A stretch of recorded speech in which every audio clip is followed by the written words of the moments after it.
It literally revolutionized and changed my life forever. I've never been the same. And a big share of my story now is sharing with people around the world this extraordinary opportunity. And then along with it, the philosophy that makes it work.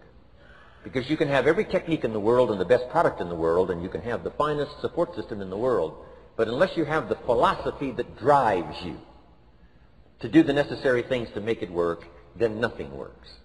So I like to talk about all the things that made it work for me and see if that might not be valuable for someone else.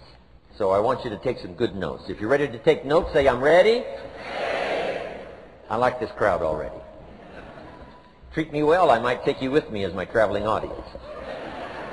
Now, here's the next key on being prepared for the next century, and that is your personal philosophy. At age 25, the things that so dramatically changed my life was, number one, the discovery of a unique product that I could believe in. My mother taught nutrition, and she taught good health, so I was the beneficiary of that. It came from my grandmother, my grandfather, passed it on to my mother. She taught it, passed it on to me. My father never had a major illness, lived to be 93. My mother extended her life, according to the doctor, at least 20 years. She should have died at least 20 years earlier than she did, simply because she stretched out those years by the study of good nutrition. I was an only child, and Mama studied and, mixed up all that stuff back then. She'd say, hey, me and Papa and her, she said, drink this stuff. If it don't kill us, I think it'll help, and we're gagging down this stuff. And Mama taught all of that. But the payoff was so incredible. I passed it on to my two daughters. They've never been ill. They passed it on to their children, my grandchildren. They haven't been ill.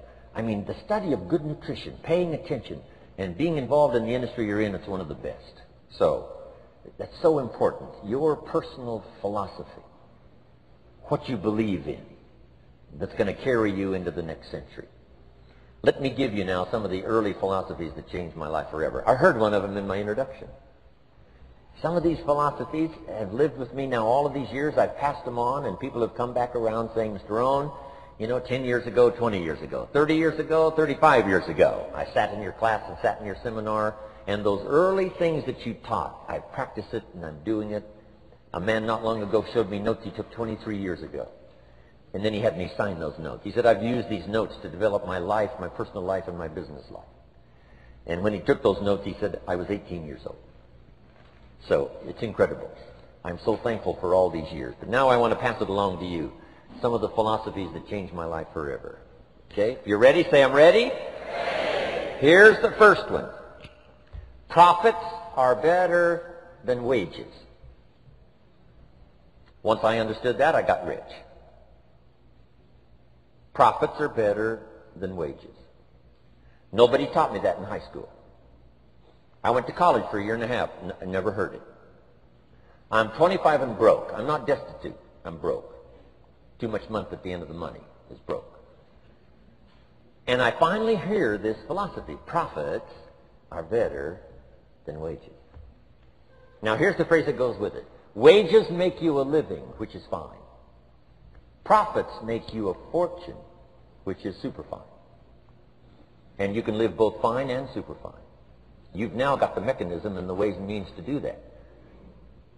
Profits are better than wages. Guess what? I taught this in Moscow when I was teaching capitalism.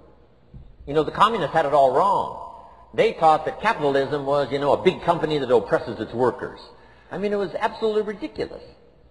They had mentally lost it when they came up with this ridiculous philosophy. Communism taught capital belongs to the state, not the people. And we taught all these years what? Capital belongs in the hands of the people, not the state. That's why, of course, kids should pay taxes, because they can be capitalists, and all capitalists should pay taxes. And it doesn't take much to start an enterprise that makes a profit. I teach kids how to have two bicycles, one to ride and one to rent. I mean, how long does it take? How long does it take to make a profit? I mean, a little ingenuity and you're on your way. So profits are better than wages. Capitalism better than communism. Communism said people are too dumb and stupid to know what to do with capital. So you must take capital away from all the dumb, stupid people. and give it to the all-wise, all-knowing state. And let the state run everything. I mean, that was communism. And they devastated every country they touched. I've been to East Germany. It's taking $1 trillion just to clean up East Germany. They've already spent $500 billion. They got $500 billion more to go. I mean, every country they touched, and I've been in all of them, they devastated them all with their devastating philosophy. We teach capital belongs in the hands of the people. That's where the ingenuity is to bring goods and services to the marketplace. And I'm going to show you later the miracle of capitalism grassroots in America, which you're involved in. But once I understood this now, it was so incredible. Profits are better than wages. Now, when I first was recruited, I'm a distributor for this little product called Abunda Vita. And here's what my mentor said, Mr. Schoaf. He said, Mr. Owen, you can start this miracle working business part-time. You don't have to go full-time. You can start part-time. And he said, if you'll devote, to start with, let's say 10, 12, 15 hours a week, where you'll start making a profit, here's what you can now say. I'm working full-time on my job and part-time on my fortune. Because profits lead to fortune. I got so excited about that philosophy. I'm working full-time on my job, but now I'm working part-time on my fortune. I found a way not only to make a living, you won't believe this, I found a way to make a fortune. Can you imagine what that's like then to get up in the morning? To go to work on your fortune? Not to go to work to pay the rent, which is okay, but a chance to go to work to make a fortune? And I said, right now I'm working part-time on my fortune and full-time on my job, but it won't be long until I'll be working full-time on my fortune. Can you imagine what life is going to be like? Now, here was my first goal when I started, and that was part-time. I wanted to equal on my profits part-time what I was earning on my full-time job. This is called the magic of part-time. It is so thrilling for people to start working the business part-time, because now you can work on profits, and it doesn't take very long. If you'll really concentrate on those 10, 12, 15 hours a week, it won't be long if you really do it right and learn some of the skills I'm going to talk about. It won't be long until you can be earning as much part-time working on your fortune as you are full-time working on your job. I did that in less than 6 months. Now I've got an incredible invitation. I found a way part-time to work on my fortune, and I'm making as much money at that as I am on my full-time job. Would you like to hear my story? It was incredible. Now here was my second goal, to make twice as much money part-time working on my fortune as I was working full-time on my job. And I reached that in less than a year. Making twice as much money part-time working on my fortune as I was full-time working on my job. Now I've got an incredible invitation that won't quit. I found a way, through a unique opportunity, to work part-time on my fortune, and I'm now earning twice as much money as I am working full-time on my job. Would you like to hear my story? Do you imagine anybody would say, no, I don't care to hear your story? No. Everybody I said that to said, wow, yes, what are you doing? I said, I'm glad you asked. Let me tell you. Now, when I started making twice as much money part-time as full-time, here's my dilemma. I didn't want to go full-time. And why not go full-time? And the reason was because I didn't want to give up my electrifying story.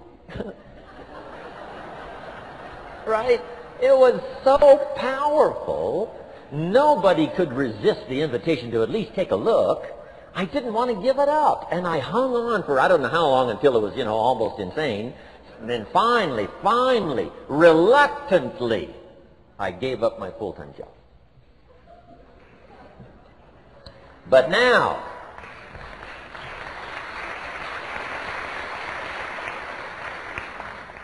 you can imagine the thrill and excitement of going to work full-time on my fortune. It was incredible. But I want you to jot down the magic of part-time. What does it take to really change a person's lifestyle? Not very much. An extra $1,000 a month, I'm telling you, will drastically change most American families' lifestyle. And that's why part-time is so valuable, because it very quickly changes a person's lifestyle. And here's what the change in lifestyle does. It's a great recruiting tool. One of the greatest recruiting attractions is the money you make part-time. Somebody said, you've been on 3 vacations this year? Says, yes, I got this little part-time thing going. Says, what's that? You bought 2 new cars, one for you and one for her. How did you do that? Said, I got this little part-time thing going. Your kids have got all these new clothes? Yes. All this stuff is happening. What is it? An extra $1,000 a month. See, $1,000 a month full-time, nobody wants to hear your story. $1,000 a month part-time that starts to change your lifestyle, everybody wants to hear your story. So the key is part-time. The magic and the attraction of part-time gives you a classic invitation for somebody to listen to what you're doing that's changing your life. And it's not just necessarily the money that changes your life.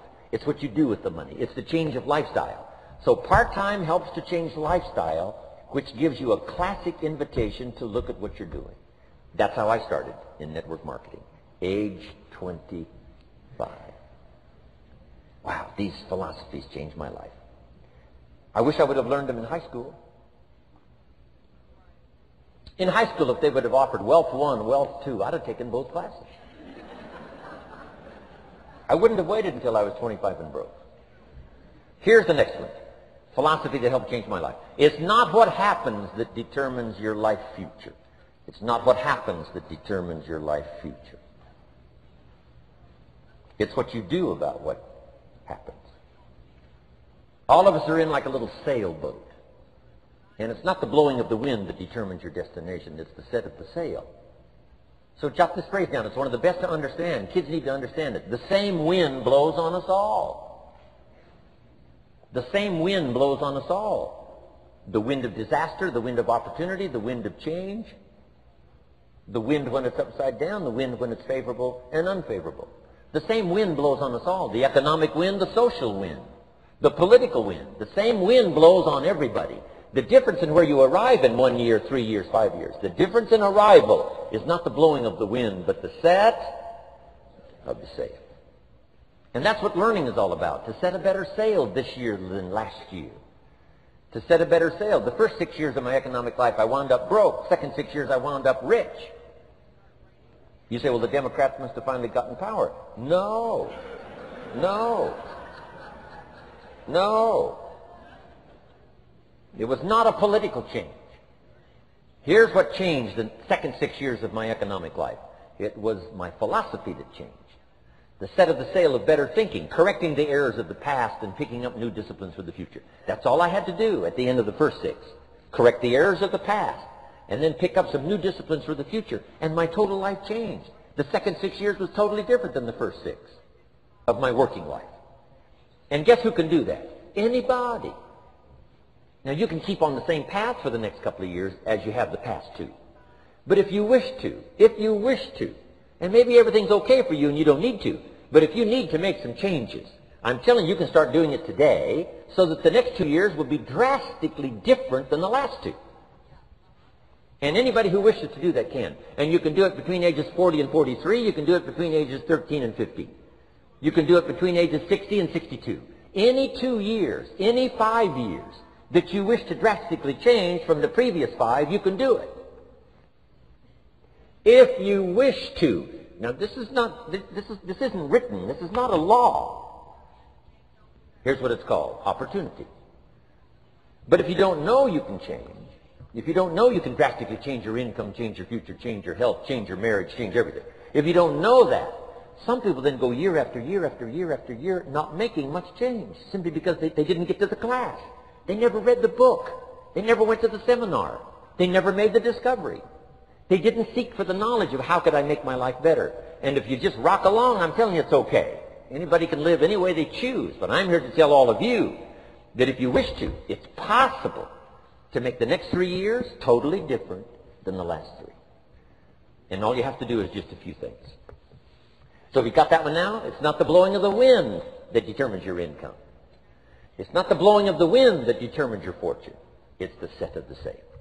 And that's why we gathered here today. Maybe I've got some ideas that'll help you with a couple of little things about setting the sail of your thinking that might drastically give you multiplied more benefit the next 3 years than you've gotten in the last 3.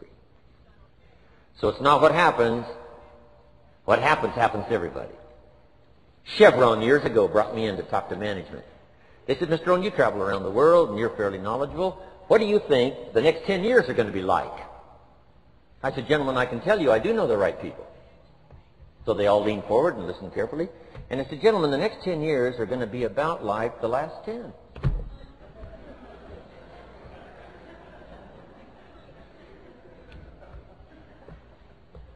The next season after fall is, well, I promise you that's not going to change. After day comes night. I promise you that's not going to change. Here's how the last 6,000 years reads. If you want to make a note of Jim Rohn's vision of history the last 6,000 years, here's how it reads. Opportunity mixed with difficulty. And if we're around another 6,000 years, it's going to read like that looks like for the next 6,000 years. Opportunity mixed with difficulty. Now, sometimes there seems to be more opportunity than difficulty, and then sometimes there seems to be more difficulty than opportunity, but the mix isn't going to change. After expansion comes recession. But after recession comes expansion. Not to think so, see, is naive. And once you've got just a little of this stuff settled, then you know exactly what to do.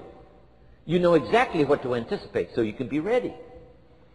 Now, here's the next one, and I heard it in my invitation. Here's what it says. For things to change, you have to change. I was hoping the government would change, and taxes would change, and economics would change, and my boss would change and be more generous. I wished for everything to change, and my teacher said, no, Mr. Owen, for things to change for you, you have to change. Don't wish it was easier, wish you were better. Once I understood this, this altered the course of my life. Don't wish it was easier, wish you were better. And here's the big one. Don't wish for less problems, wish for more skills. You don't need less problems. You simply need more skills. Don't wish for less challenge, wish for more wisdom. Accept the challenge, because you can't grow without a challenge. You can't get rich without a challenge. You can't fly without gravity. You have to understand the challenge. But that's the key, is to now develop wisdom to overcome the challenge. Don't wish for less challenge, but more wisdom. And then here's one more philosophy to help change my life forever. You can do the most remarkable things no matter what happens. Humans can do the most remarkable things no matter what happens. Philosophies that changed my life. Here's one of the big philosophies I learned in network marketing. It's called the law of averages. If you do something often enough, a ratio will appear. Key phrase, if you do something often enough, a ratio will appear. It's amazing. It's uncanny. In baseball, we call it batting average. If you talk to 10 people, one says yes. Now the ratio has begun. 1 out of 10. Talk to 10, get 1. Here's something interesting about the law of averages. Once it starts, it tends to continue. This is colossal information. Once a ratio starts, it tends to continue. If you talk to 10 and get 1, sure enough, chances are excellent. If you talk to 10 more, you'll get another one. Talk to 10 more, you'll get another one. Now you can compete. If you can only get 1 out of 10, you can compete, even with somebody that can get 9 out of 10. If you've been here a long time, you can get 9 out of 10. I just joined, I can only get 1 out of 10. If we have a 30-day contest, I will beat you. Say, well, how could you beat me? Here's why. During that 30 days, you talk to 10 and get 9. I talk to 100 and get 10. I beat you. Isn't that clever? This is clever stuff.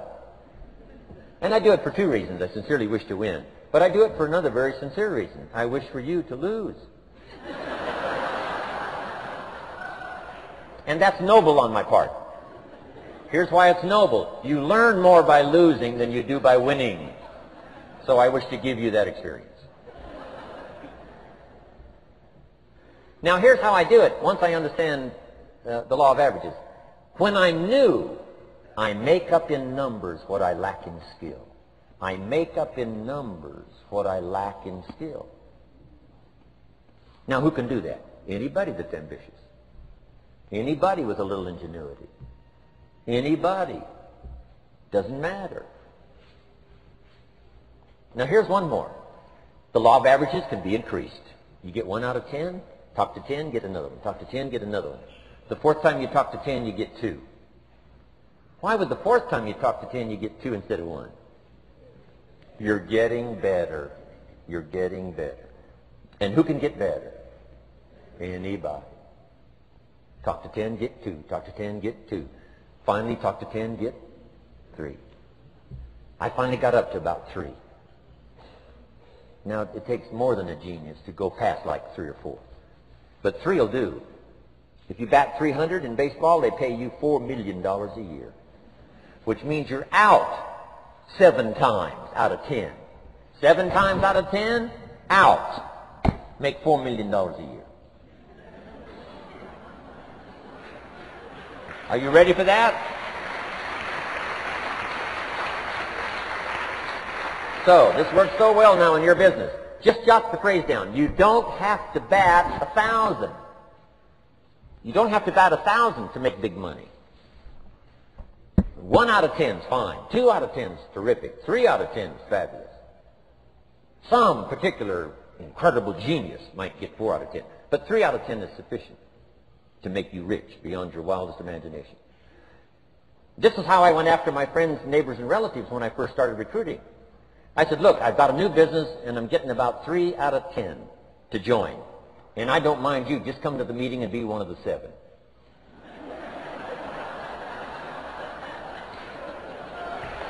Right? Doesn't matter.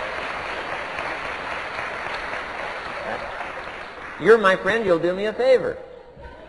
And so it's not important to me that you like it. It's not important to me that you join. It's certainly not important to me that you buy. It's just important to me that you listen. One of the reasons, though, I want you to hear the story is because a year from now, if I'm doing well, I don't want you to say, how come you never picked up the phone a year ago? I never got a letter, never got a call.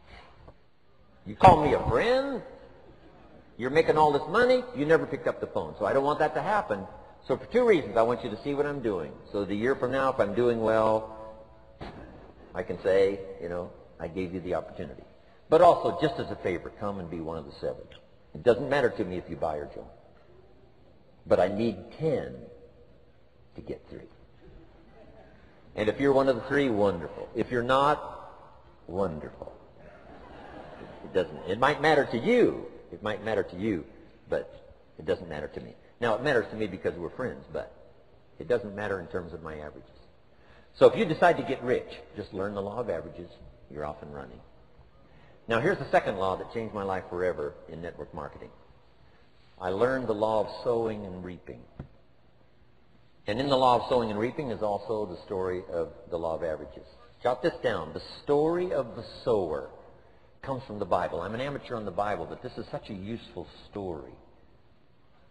Here's what the story says. And take the notes because the drama's in the details. The sower was ambitious. Evidently he was ambitious. When you read the whole story, you'll conclude, yes, this was an ambitious sower. Here was number 2. He had excellent seed. The sower who sowed the seed had excellent seed. And the excellent seed could be an excellent opportunity, an excellent product, an excellent story. So we've got an ambitious sower with excellent seed. But now here's the rest of the details of the story. For your information, for the drama of your life, so you can understand things better. Learning some of this is how I got rich by age 31. Okay. Number 1, it says the sower goes out to sow the seed, but the first part of the seed falls by the wayside and the birds get it. So jot this down. The birds are going to get some of the seed. The birds are going to get some of the seed. Now you say, well, Mr. Rowan, what does that mean? Well, I invite John to come to a meeting. He said he'd be there Tuesday night. Tuesday night I show up, John isn't there. I say, John, I wonder why John didn't make it. Now I know the answer. The birds. The birds. John had this great idea of coming to the meeting to look at an opportunity, and somebody stole it and said, you're not going to go see network marketing. And he says, well, maybe not. So have you jotted that down now? The birds are going to get some. Now, when the birds get some, you've got two options. Number one is to chase birds. And say, well, let me get a hold of the person that talked him out of coming to the meeting. I'll tear him a new page. But I wouldn't do this. Here's what happens if you go chasing birds. You leave the field. If you go chasing birds now, you leave the field, which is going to distract from your future, not add.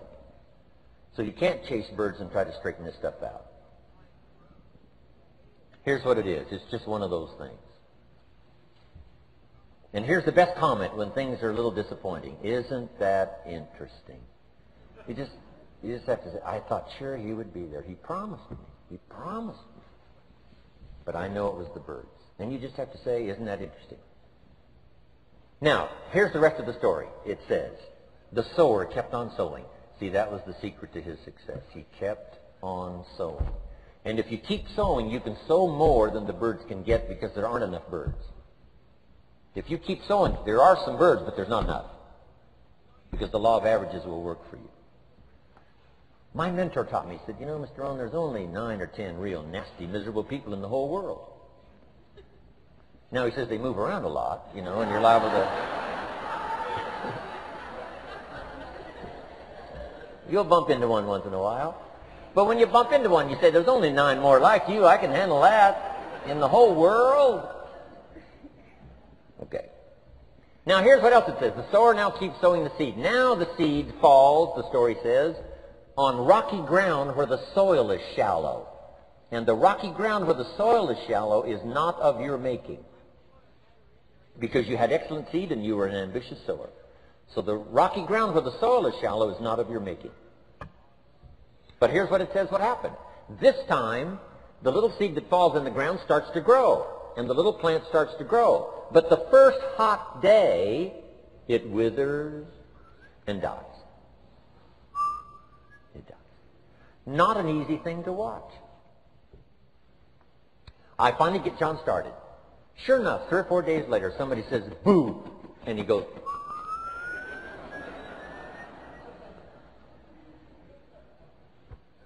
he's gone. Doesn't show up at the second meeting.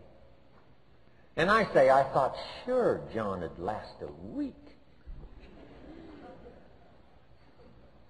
What happened? Jot this down. The hot weather is going to get some. And this is not of your making. Here's what you must say when that happens. Isn't that interesting? Wow. What can you do? The answer is nothing. You say, well, I'm going to try to change this. I wouldn't take that class. You know, the sun comes up in the east. Somebody says, why is that? I wouldn't spend much time on that. Just let that happen. Don't go for this why stuff. I'm giving you the answers here. The answers is in the structure and the consequences and in the deal. The answer is in the deal. Anything beyond that is not worth study. You say, well, how come some just last a little while? I wouldn't sign up for that class. Here's the answer. Some don't stay. You just have to jot that down. And when some leaves, you say, that's one of those that don't stay. Now you know what category to put them in. And you can't solve this now. You can't. It's like rearranging the seasons. You can't fool with that. All you can do is cooperate with the way things are set up. I didn't set it up. You say, well, it shouldn't be this way. Well, when you get your own planet, you can rearrange this whole deal. But on this planet, you're a guest. You've got to take it as it comes. Now, here was the secret to the ambitious sower with good seed. It said he kept on sowing. Now, here's what he had to do to keep on sowing. He had to discipline his disappointment. This is a key phrase now to use the rest of your life. You must learn to discipline your disappointment. Because you didn't set up the setup. and some are not going to stay, and that is not of your making. Now, if you made gross errors and you ran them off, see, that'd be different. Now, you're responsible for that. But if it's in the normal course of things, this is the way things are. Now, here's what it says. The sower keeps on sowing. Now it says the seed falls on thorny ground. And somebody says, well, how much of this do you have to go through? Well, hang on. It's not the end of the story now. Now the little seed falls on thorny ground. And now the little plant starts to grow again. But as the little plant starts to grow, the thorns choke it to death. And it dies. So jot this down. The thorns are going to get some. And that's not of your making. And what are these thorns? The story even called these little thorns, little cares, little distractions, little somethings. Who knows what all they are? I said, John, we had a meeting last night. You weren't here. John says, well, I can't make every meeting. I say, why not? You're part-time. He said, well, the screen door came off the hinges. And you just can't let your house fall apart. You got to take some time and fix things up. And I can hear the thorns going,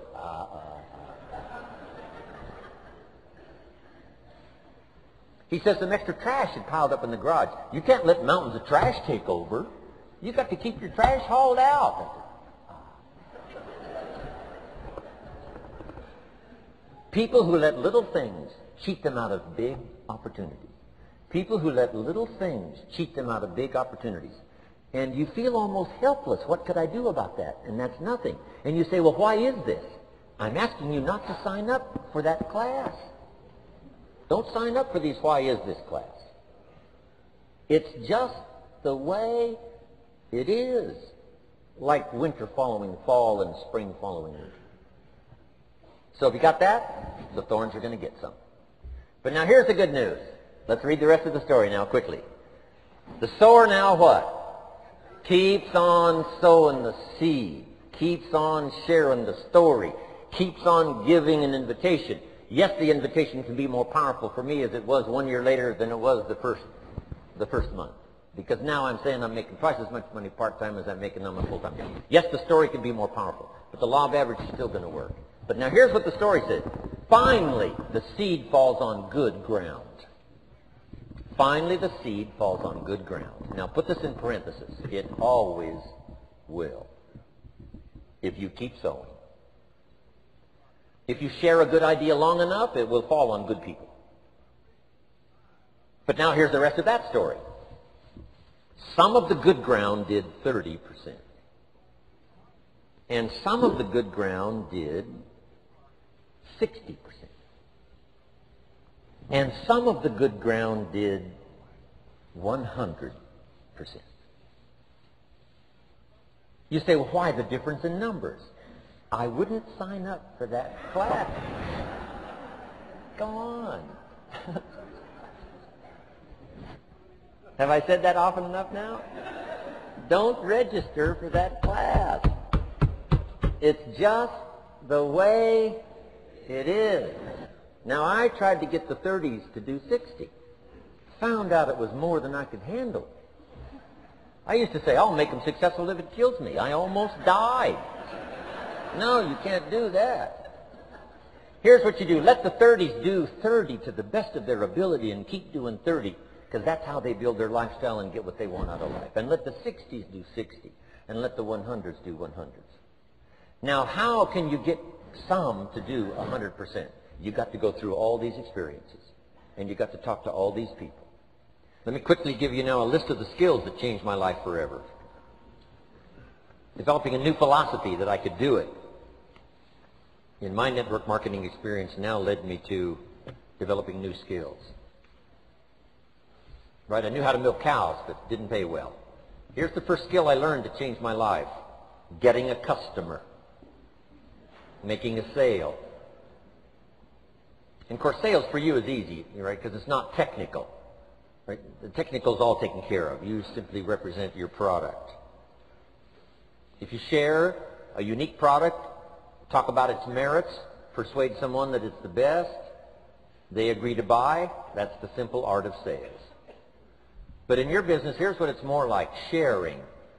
Because using the product yourself, gathering some testimonials, you simply share that.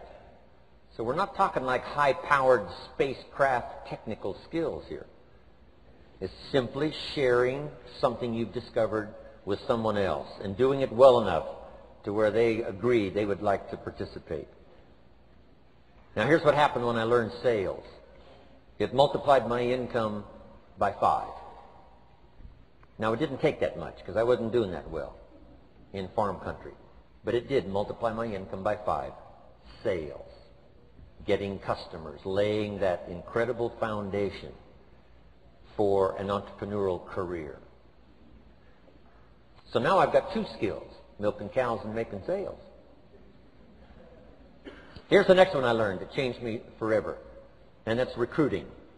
Introducing the business opportunity to new people. Learning how to give a good invitation. Learning how to give 2 kinds of presentation, formal and informal. And the third part of recruiting, of course, is following up. Once you start a new life, now you've got to take care of it, like a new mother would take care of her baby. You don't start a new life and abandon it. You start a new life and nourish it like a mother and protect it like a father. You've got to be both mother and father to a new person. Nourishment, ideas like a mother. Protection, help defend your new life against the encroachment of outside voices that would try to talk them out of it.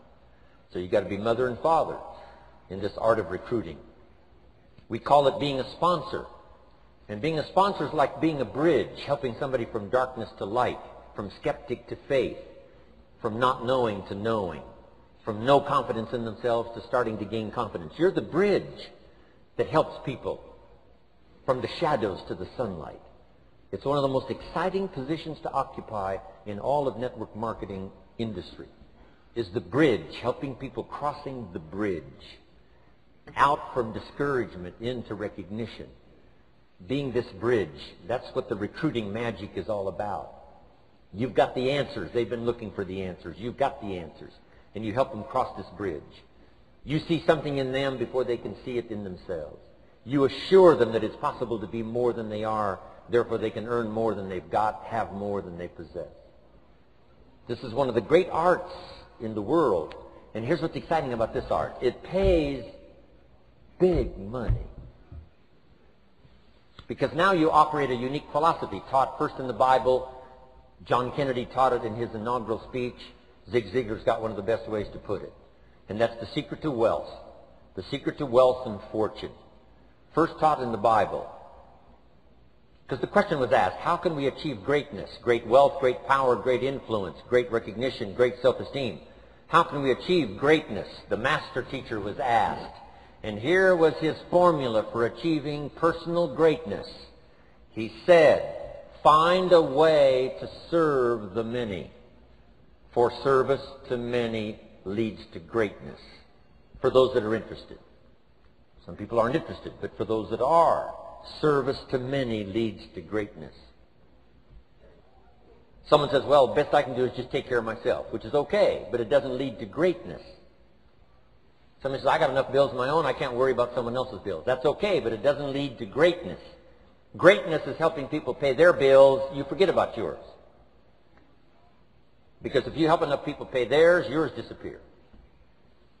Help people with problems, your problems disappear. The key to greatness, the master teacher taught, is finding a way. Now, a lot of people would like to serve many people, but they don't have a way. And what's exciting about you and your business is you've now got the way. Whether you use it or not, it's up to you. Whether you cash it in or not is up to you. Whether you make a fortune or just a little, that's all up to you. Each person's ambition, it's called the same marketing. The same product. The products are the same for everybody here. The marketing system is the same. The difference is each person's philosophy and each person's individual ambition. But whatever your ambitions are, now you've got the ways and means. And here's what you've got the ways and means to do. Serve as many people as you would like. Now here's what's exciting about recruiting. With what you're involved in here, you can directly and indirectly affect the lives of dozens of people. Some of you are going to directly and indirectly affect the lives of hundreds of people. And some of you, if you wish, can directly and indirectly affect the lives of thousands of people. And the pay is accordingly. If you affect a few, you earn that pay. If you affect the many, you earn that pay. But the secret is found in the Bible. Service to many leads to greatness. Now, John Kennedy said it in his inaugural speech. Here's what he said. Don't ask. Don't we wish that was the current political philosophy? Where is John Kennedy and his philosophy? John Kennedy said, don't ask. That's important if you understand philosophy. He said, don't ask what the people can do for you. Don't ask what the country can do for you. Don't ask what the government can do for you. That's not how you get rich. That's not how you have high self-esteem. That's not how you get trophies to put on the mantle above the fireplace, asking what the people can do for you. Don't ask, he said, what the people can do for you, but ask, what could I do for my country? And the country means the people. What could I do for the people? I want trophies. I want recognition. I want high self-esteem. I would even like a chance to make a fortune. John Kennedy says it's easy. Don't ask what the people can do for you, but ask, what could I do for the people? Could I directly and indirectly serve many in my country? And now that you are participating in this program, the answer is yes. Now, Zig probably said it best. Zig's got some great stuff. Zig and I have been good friends for a lot of years. Zig says money isn't everything, but it ranks right up there with oxygen. Zig, you're right. Zig says, my dentist told me, Zig, only floss the teeth you want to keep. You know, forget the rest. But here, Zig is famous for this now. This is one of Zig's philosophies, and it goes right along with the other two, the Bible and John Kennedy. Here's what Zig says. If you help enough people get what they want, you can have everything you want. If you help enough people get what they want, you can have everything you want. Now, wanting everything you want, we call that self-interest. But it's okay to have self-interest if you do it in a positive way. By helping enough people get what they want, you can have everything you want. Now, you can accomplish all that by learning this next skill called recruiting. And I learned it, and it made me fortunes. So now I've got 3 skills: milking cows, making sales, and recruiting. Here's the next skill I learned that paid big money: organizing. Once you got a few, get them to work together, see, and that's magic. Getting people to work together is magic. Now, yes, it's challenging, like having some, several members of your family, getting them to work together is challenging, but it's magic. Getting husband and wife to work together is challenging, but it's magic when it happens. But everything magic is challenging. You just got to jot that down. Everything magic is challenging. But once you figure out the challenge and go for it, then the magic occurs. Let me tell you how magical people working together is. Let me quote the Bible again. It says, if 2 or 3 agree on a common purpose, nothing is impossible. Just try that on for your mental size. If 2 or 3 agree on a common purpose, nothing's impossible. Everybody's looking for a challenge. Here's what I teach, especially the kids. Here's the best challenge in the world. Let's go do it. Not you go do it. Let's go do it. If 2 or 3 of us decide on a common purpose to do it, nothing's impossible. Incredible. Working together, organizing. Now, when everybody's an independent, now it's a little more challenging. Like having kids, they've each got their own opinions. They've each got their own ambitions and desires. It's challenging. You've got a variety. But that's what makes life, the variety. And it is, in your business, it is challenging, getting people to work together. It's like herding cats.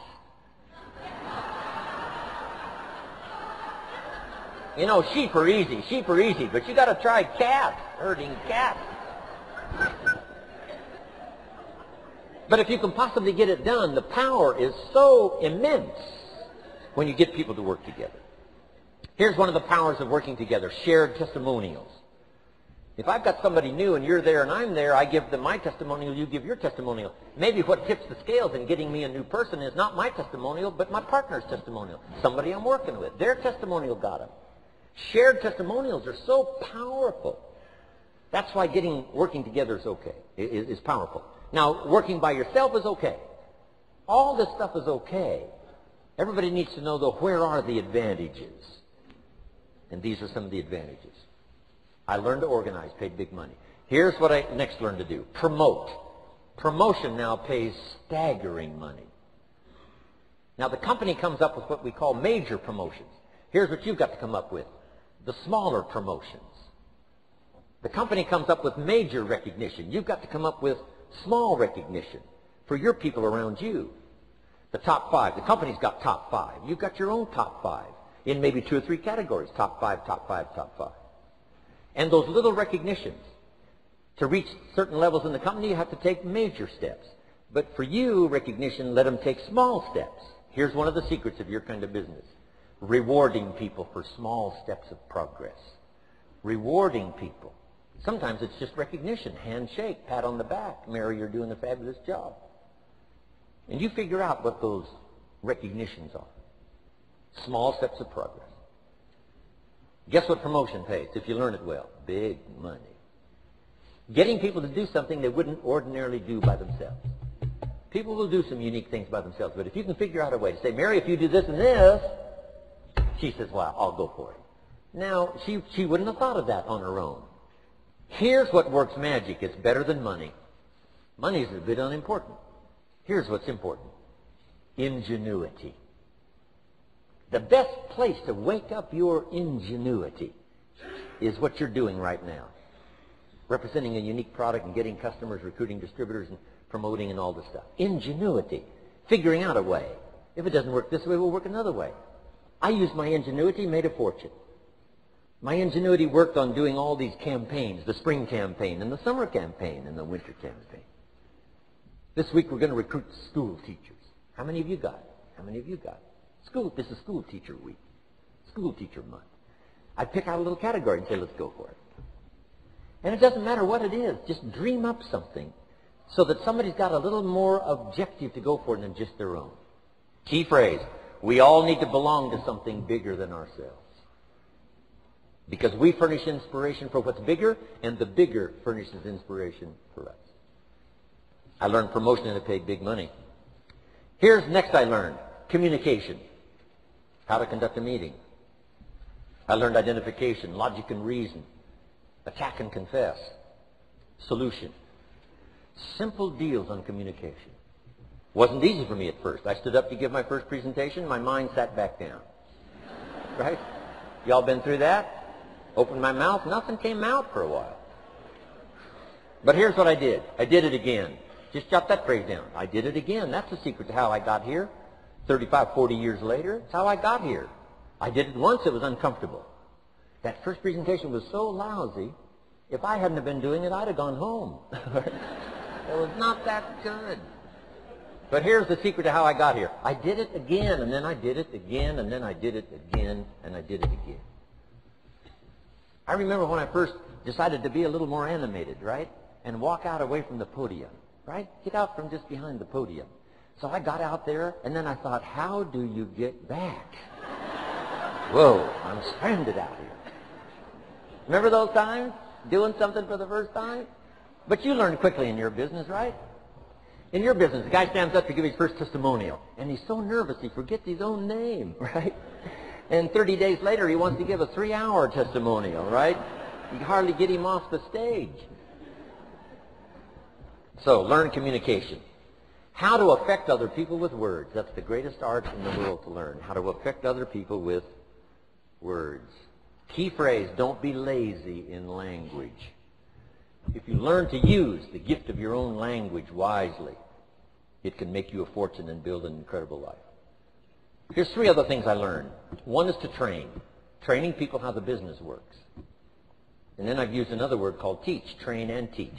And only to say this: training people how the business works, teaching is how life works. Because here's what all of us need for the 21st century: business skills and life skills. The life skills are leadership skills. The life skills are learning how to set goals. Now here's the ultimate skill to learn that can transform your life and the life of whoever will listen: the ability to inspire. Inspire means help people to look up a little higher than where they are and wish they could get there, and inspire them that it's possible. Here's how we inspire: by our own testimonial. If I can do it, you can do it. Here's how else we inspire: by others' testimonial. If they can do it, Mary, you can do it. Getting people to see themselves better than they are. Getting people to see themselves richer than they are. Getting people to see themselves more capable next year than they are this year. Getting to see themselves in the future. To help both your kids and your people. Here's what you must learn to do. Number one, help people to see themselves as they are. If people have made mistakes, they got to know it. You can't go on making mistakes and hope to achieve.